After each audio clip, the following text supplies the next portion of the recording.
I'm going to do a video, which you will see in a minute, about unlikely nursery material. But before I start, you must be wondering why I'm wearing this lovely shirt with Disney characters on it. And it is in fact from an American fan of mine. He sent not just one, but he sent two lovely shirts. Look at that one. And this is a Japanese shirt he sent me. It's got herons on it.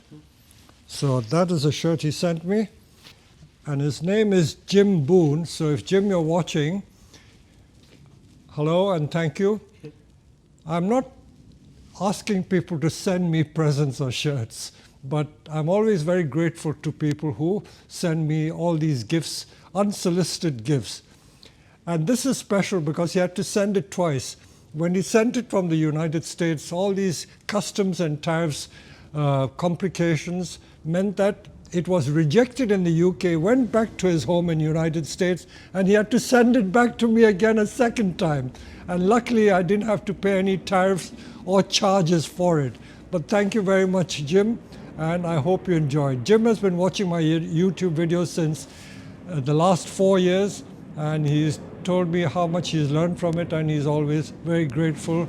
And there's no need to say that, but as long as I've been able to give people some encouragement and inspiration, I feel I've done my job. So let's go and see what I have for you today. I noticed that many of the videos that seem to be popular are the ones which are simple and which are within the reach of most people.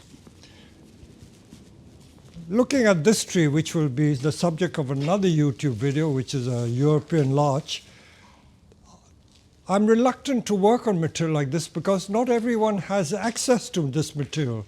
So it's no good showing you how to do these if you can't work on it.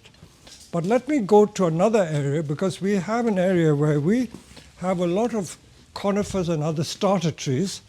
And I'm going to show you the material which we encourage our beginners to use. This is all what we call raw material, starter material, in different sizes. Many of them are very large conifers, quite rare conifers, but again, they are not always within the reach of everyone. Now, these are conifers that I've got from a nursery, and they are almost impossible trees. So we will see what we can do with things like that. I think they could be made into a forest, or they can be made into individual trees. That will be a subject of a separate video. But what caught my eye is this fellow which I've got in my hand. Most of these conifers have potential for bonsai. You don't have to be very clever to see the potential in it. But there are certain subjects which seem to be quite difficult. This is some sort of thuya, I think. I'm not sure what it is. Could be. It doesn't even have a label. And I picked up these. They were literally going for a song. And I said to myself, can you do anything with it? But as you know me, I can turn anything into a bonsai. So this is going to be a challenge. No hopers. So we'll go into the greenhouse and work on these two trees and see what we end up at the end of the day. So let's see what we can make from these two very interesting plants. Interesting to me, but I think they would terrify most people. So the first thing I do is to always take it out of the pot, and we will see what trunks they have. I always remind people that when we make bonsai, we're making miniature trees. And if you want to make a shrub or a bush look like a tree, the first thing to do is to discover if it has any trunk. Now that is a pot-bound tree. They must have been growing here for the last 5-6 years. So it's obviously quite old. So let's see what there is underneath. So straight away you can see, prodding around, there is a visible trunk there. So as we say, never give up, because You'll be surprised what lurks below, and I think we won't need all that.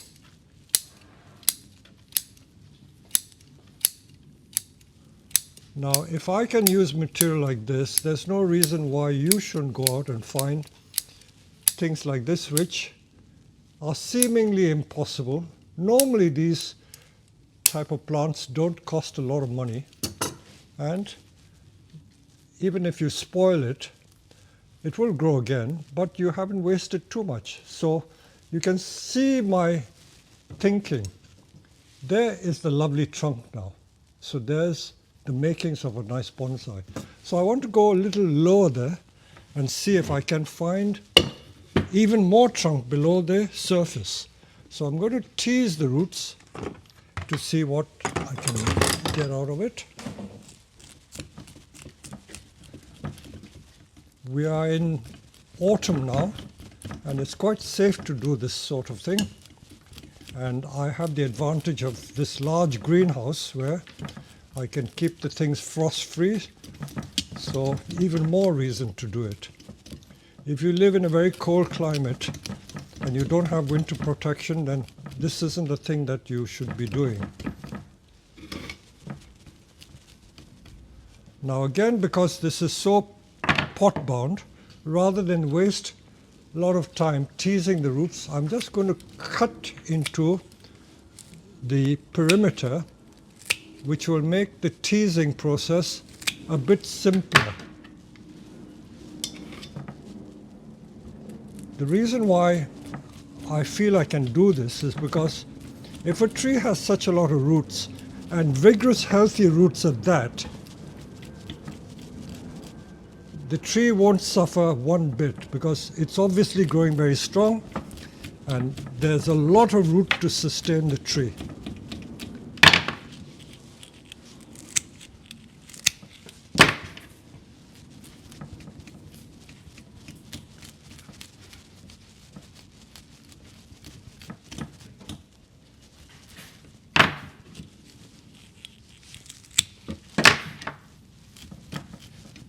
Although this is a small plant, it's obviously a very old plant.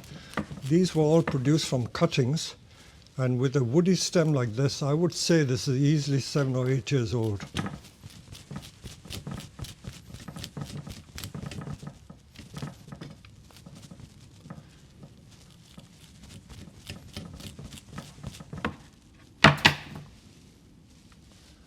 So if you again take a closer look, it's not a single trunk tree. I don't think I'll need that. I'm just going to clear some of the stems and see what we get out of it. I'm also thinking ahead and seeing what usable branches can be saved or utilized for the design of the tree. Thin branches rather than thick branches. If there are too many trunks, I'm trying to save the prominent ones, which in this case seems to be like 3 trunks. Okay, I'm now still going to trim a bit more. The foliage is almost like a type of juniper, but I don't think it's a juniper. I'm not a conifer expert, so I wouldn't know what the variety is. I think it's some sort of thuya. Yeah, cypress. Cypress. Don't forget the juniper is part of the Cupressus genus, isn't it? Yeah.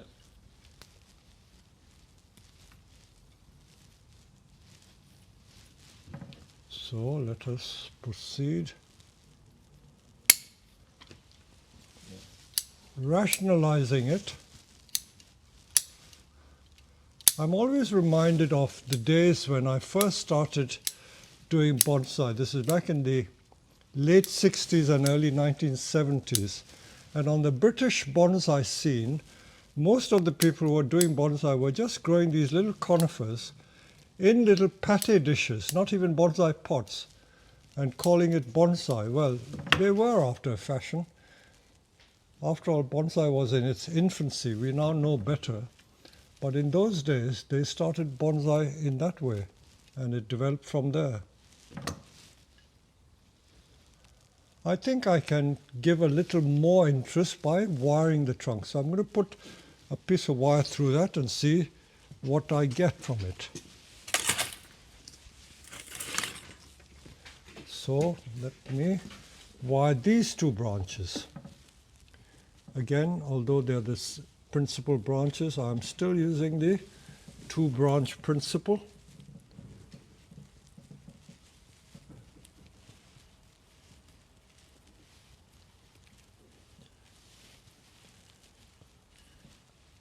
I suspect that this type of conifer tends to produce these very long, straggly shoots.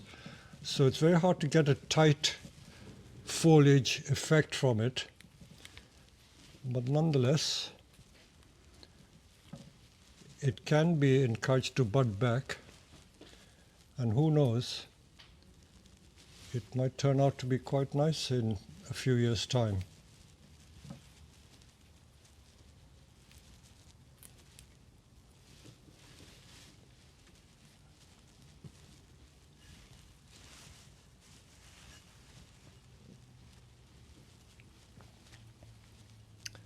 So once I put the wire on, I'm just bending it to see what shape I can get out of it.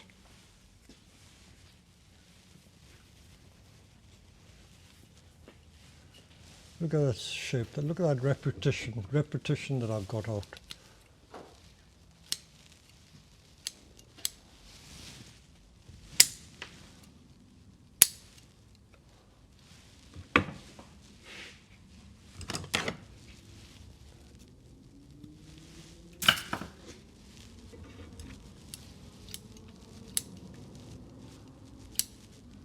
I don't know whether I want that, maybe shorten it.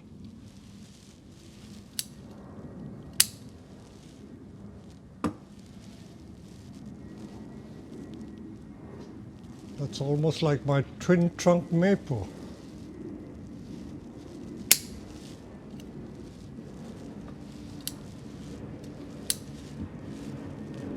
How about that? That's a nice start, and let it develop more foliage. So I'm going to tease the roots some more and put it in a little pot and show you the end result. So that is that one. Let's look at another one. So again, I like to repeat the procedure. We always take it out of the pot first. Some people like to work the tree while it's still potted.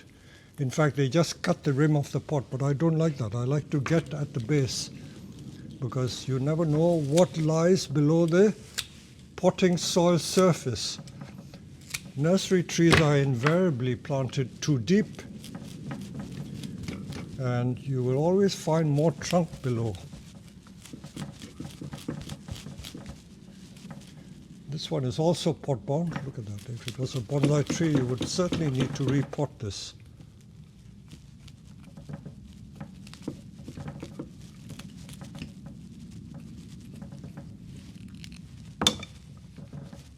There's a weed growing. The weed is as thick as the plant.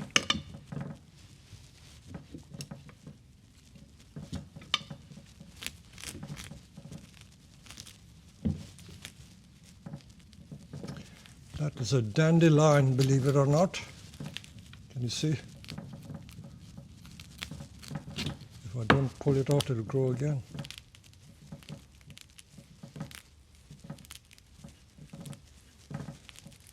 It's annoying. A lot of the weeds are stronger than the tree itself. Again, very similar habit. So this variety of tree tends to fork at the base. Again, this one has got multiple trunks. In this case, again, like 3 trunks.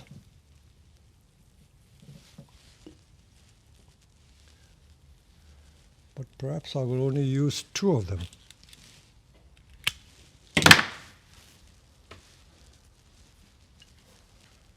So I can see straight away that this side is the nicer looking side. So I will concentrate on this as the front of my tree. And again, by the process of elimination, let's trim it into a roughly dome shape or conical shape.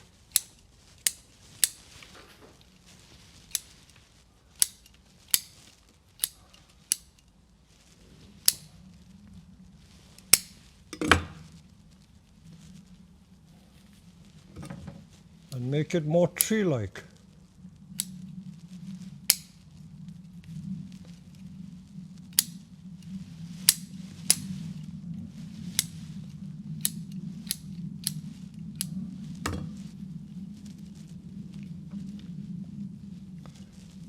I'm turning it around to see if this side is better.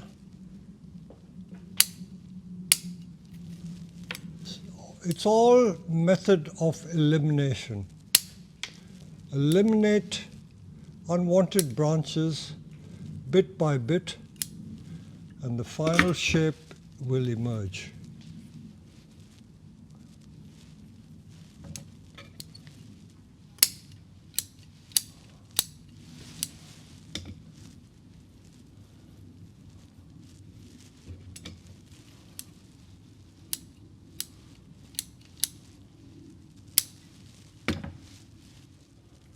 Again, I will put a piece of wire to see if I can improve the shape even more. I'm using here 2mm wire.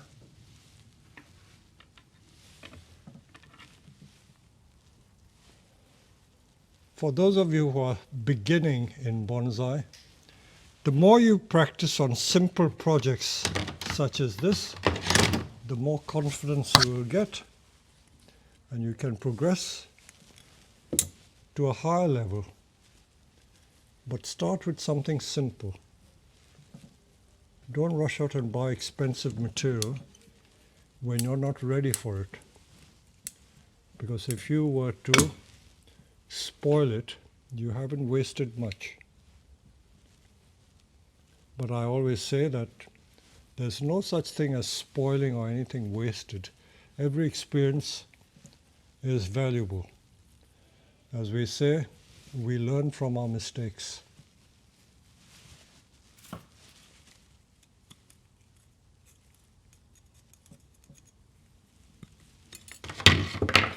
So I put the wire and then I'm just going to manipulate it to see what shape emerges.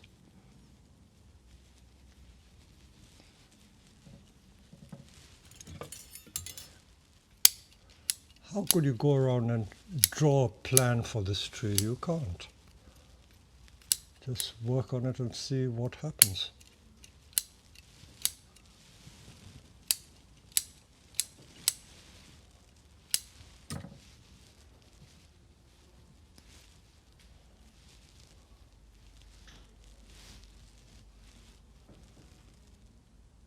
If we wanted to, we can use a very fine wire and wire some of the twigs and see what happens. As simple as that. So this is, I think, 0.8mm wire. There is also a gauge which is 1mm.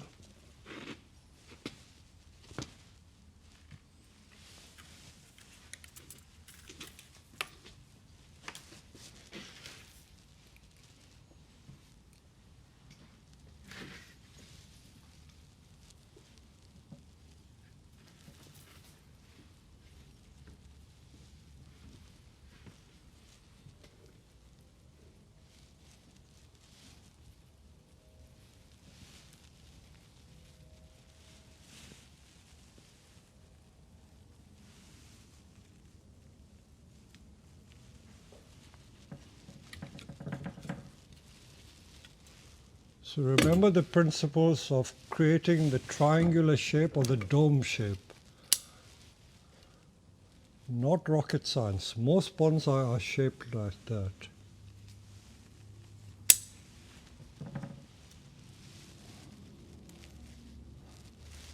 Unlike the traditional juniper, these branches and foliage are rather floppy, so a bit hard to get a definitive shape.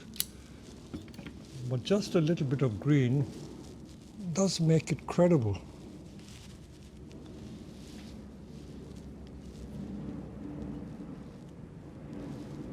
See, it's nice from this side as well.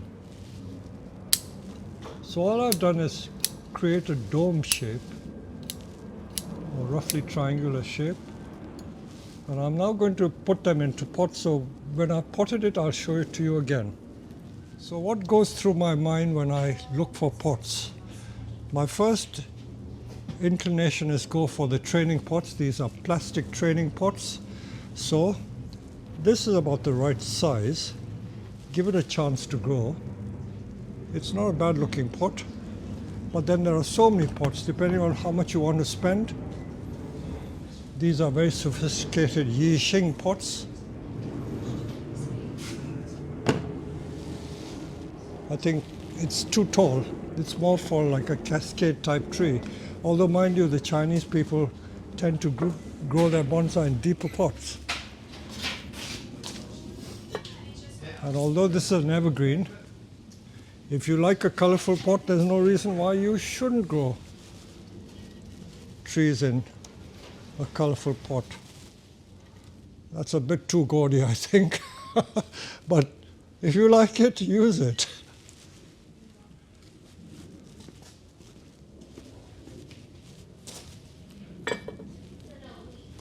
Let's see what else we can use.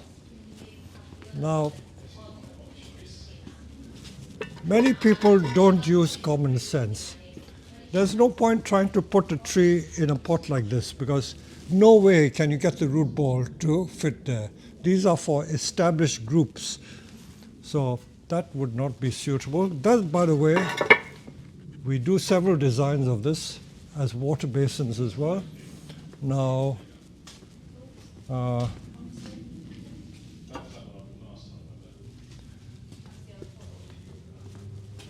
I'm just going to go through the motions of how some of my customers think. Now that pot, I think is a bit too big for the tree. It's too long. So that wouldn't be quite right. I need something shorter than that. We always say that the longest dimension of the pot should be about 60 to 70% of the total length of the tree. So these are all expensive tokoname pots. So let us see what we can make with that.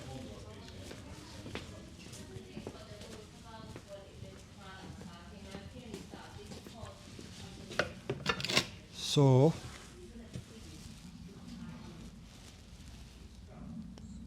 I will do this just as an exercise, but this is a tokoname pot, so this is an expensive pot. This pot, which comes with a tray, is a Chinese pot, not so expensive. This would also fit that tree, whereas that would be too big. You see the difference? So that is more appropriate. This is too long. So I'm going to take some of these and plant it up and show you the end result. So I'm just teasing the roots. There are many types of teasing tool. You don't have to be that careful. I know that I may be saying something which you may not agree with, but I've done this for 60 years and it works. There are all sorts of teasing tools. There's that stabber which you can use. That's becoming very popular. But these rakes have been used by people all over the world for donkey's years, so there's no reason why it shouldn't work. After all, when you cut the ends of the roots, you're cutting the ends of the roots, so breaking the odd few roots won't matter. Also, because we are now into the dormant season, you can take quite a lot of root off. I would again emphasize that I can do this with impunity because I have this greenhouse. and the greenhouse protects it. If you didn't have protection facilities, then you should wait a bit.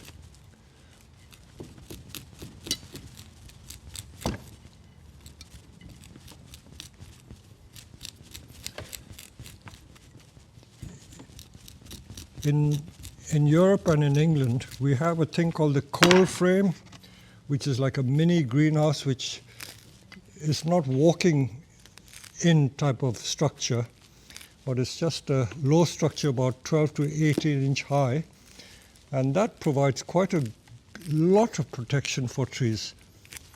I used to use this a lot when I lived in my previous house.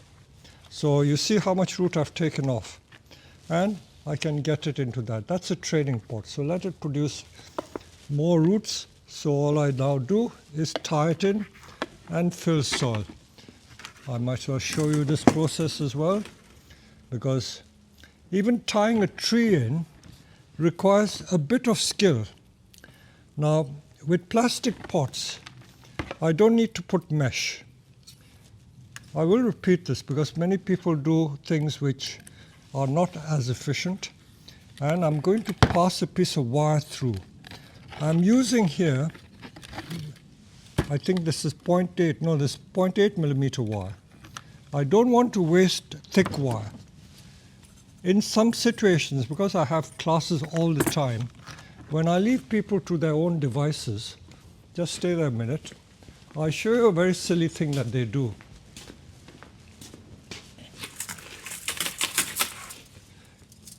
Now, because they've only got one grade of wire, supposing they had like 3 mil wire, they try and use 3 mil wire to pass through the pot to tie the tree in. How silly is that? Honestly, there are people who actually do that, use thick wire to tie that tree in. Now that is a waste of wire, and that is not common sense. Okay, this is 2 mil wire. You get away with 2 mil, but why waste wire? Because wire is sold by weight, and if you use thick wire, you're wasting wire. So use the thinnest possible wire to do the job. So I will then put a little bit of soil at the bottom. Now let me talk a little bit about soil. As they say, repetition doesn't harm. Now this is our special bonsai mix.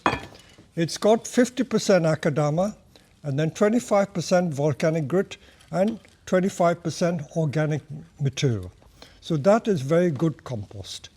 But for starter trees, I'm not doing myself any service, because I'm going to tell you not to buy the bonsai compost for starter trees. For starter trees, we use ordinary garden compost, which is like this. Nowadays it's peat-free, but it's made up of all sorts of organic material, leaf mold, cocoa fiber, or whatever. And for starter trees, young trees, this is perfectly okay to use. So, as I say, you don't always have to use bonsai compost. You can use it if you wish, it's much better, but you will get away with just using ordinary garden compost for young trees. It's only when you get into bonsai material that the bonsai compost comes into its own. So there you go. And to prove it, I'm going to use that soil.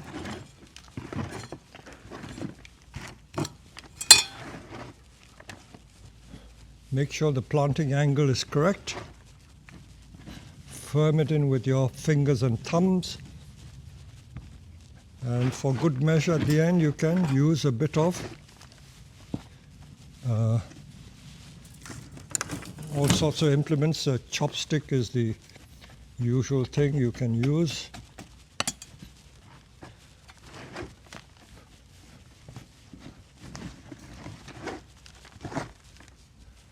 And then I will show you how we can finish it off with a bit of moss as well. Okay, so that is potted up. Now, when it comes to this ceramic pot, this is a different thing because it's got large drainage holes. So let's show you what I do with these large drainage holes. There are many ways of securing the mesh to the pot, but I do the lazy person's way. I don't put all these different bows and all to tie it in. If you want it to be really lazy, you can waste a little bit of mesh and cover the 2 holes with 1 piece of mesh. How lazy is that? But it is effective. If you want it to be miserly, you can cut individual pieces like so. You save a little bit. And then I will thread the wire through once more. Again, I will use the thinnest possible wire because that is pretty efficient and adequate.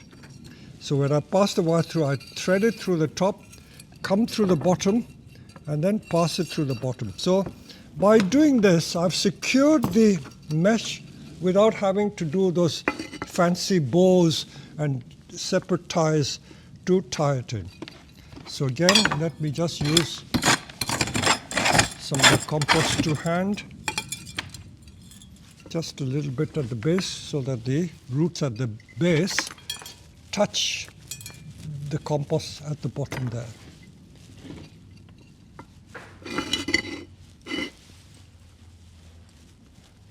Just check the angle of planting so that it looks nice. Anything popping out, these roots can be cut off.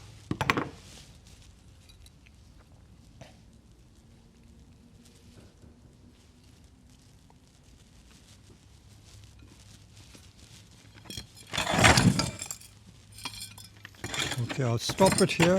I will now go and show you where we get our moss from, because I must show you how we finish the tree off. Because even collecting moss, such a simple process, not everyone knows how to do that.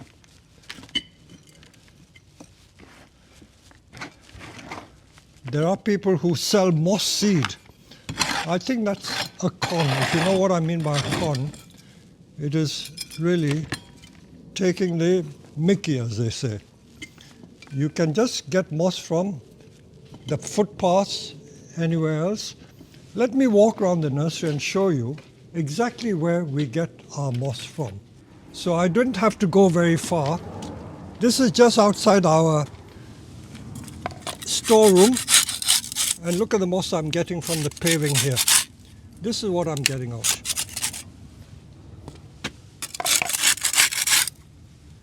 And of course, in the winter time, and when it's wet, there is a lot of moss. Sadly, in the summer, if you want moss, it's hard to find because all the moss will have dried out. Now that is just outside the step. All along the paths here, there is moss, and I think in my front greenhouse as well, if we come in here, I know that there is a lot of moss growing. Because we keep watering the plants. Look at the lovely moss here. Look at all that lovely moss. But what you mustn't use is this thing called liverwort. Liverwort. Don't use this. That is not good stuff. But fine moss, so there is moss around. The more I look, the more I find. Another invasive plant, while I'm here,